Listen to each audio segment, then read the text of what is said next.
pause. You got to let the emotions, give it time. You got to give it some, don't rush. Like, I need a sip of water. Hold on. Good afternoon, Team Danlog. Good to see you. Good to see you. By the way, you see Shupa here. Let's give Shupa, zoom in right there. Yes.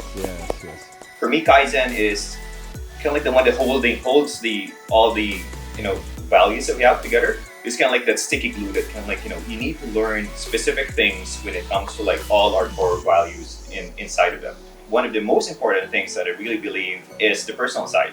Like, what are you doing like in a day-to-day basis? You can also ask yourself this question, like, when was the last time you picked up a health book? When was the last time you picked up, something about meditation? When was the last time you picked up something about, mental health? We don't really talk about those stuff, but I think it's really key because whatever you do inside actually will, really push you forward and be the best person inside the company. But then also tracking like the mental side of things, like what I do on a day-to-day basis. What do I think when I'm alone? Like, am I like scared? Am I like, am I motivated? Be mindful of your thoughts and, learn how you react to anything and then just continuously improve there. Like, there's a lot of things for personal motivation books you can pick up. I think that's really key, and then it will actually propel you to be the best version of yourself, which really matters inside the company. If we are not improving, then we are dying, because everyone in the world is always improving every second, every minute, and when just not improving means we're decreasing. So my practice right now, before I go to sleep, that I just take that 15 minutes to examine myself, to kind of see what I can improve from what I have done in the day, so that it will give me more of a slight edge of what I can do better, including the sales process, including the attitude. Do I be really reactive today? What causing it, and how that I can improve it? Very nice. Oh, you buy my $49 thing, it's gonna solve your problems. Don't even promise that. You don't need to. Any normal human being knowing you can't. I would much rather be very direct and say, this would solve one problem, or this would get you to here, right? It's not gonna solve all your problems, and I would already see it as, but it gives you a taste of what we do. Write this down. It gives you a taste of what we do. It gives you an idea of how we do it. Using reverse psychology, you got to soften the tone, because it's very easy to come across as like you're being aggressive, or you're like lack of empathy.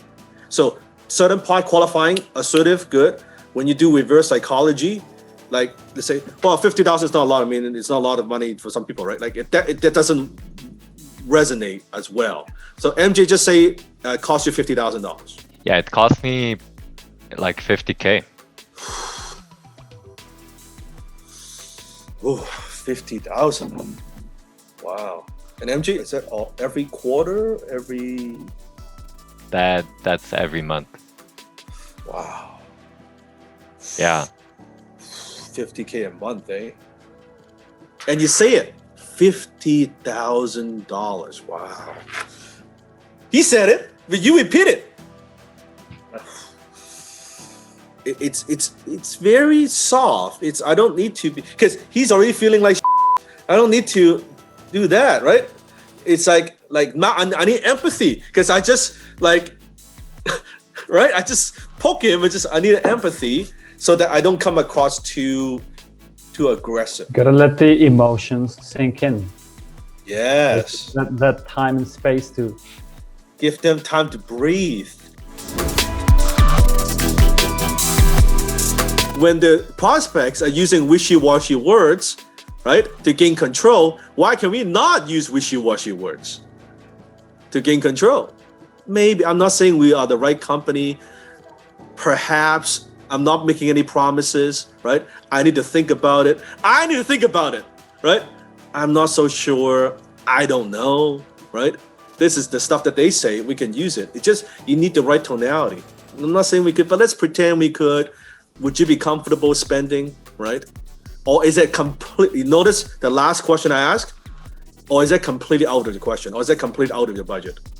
I like direct. And he's saying, no, I can make it work. In what way? You sure? It's a lot of money. After I close the sale, then I walk him through all the stuff, like it doesn't matter to him. Yes. Yeah, he also solves his problem on his own. Yes. He never, the whole problem was solved on his own. The whole interaction. So rather you didn't really solve it, he actually solved it on his own. And he came to his own conclusion, which is more powerful. Team, you got to understand you're taking on too much pressure on you. I have no pressure. I have zero.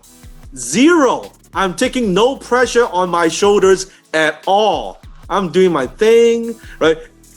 Think about it. Who's feeling uncomfortable? And I know it sounds stupid when you role playing, you keep saying the same thing like 20 times. It feels kind of stupid, right? But it's like you hit the back, just same punch again and again and again and again. Because when you can do it again and again, you will suddenly pick up, I think I could say this just a little bit better. Just do this a little bit better versus just going through the motions. Hey, I don't need to say exactly the right thing in order to close. I just need to understand the emotions and then kind of navigate through that, right? Maybe you're stuck right now in your business and it's not your fault. Chances are that I have been there and I have overcome those challenges that are preventing you from going to that next level. Let me give you the roadmap so you finally have the clarity that you need to grow your business. I'll give you the exact steps and systems that you need to move quickly. This is not for beginners, this is for serious business owners who want to level up. Follow the link to find out more about my 5-day SMART challenge.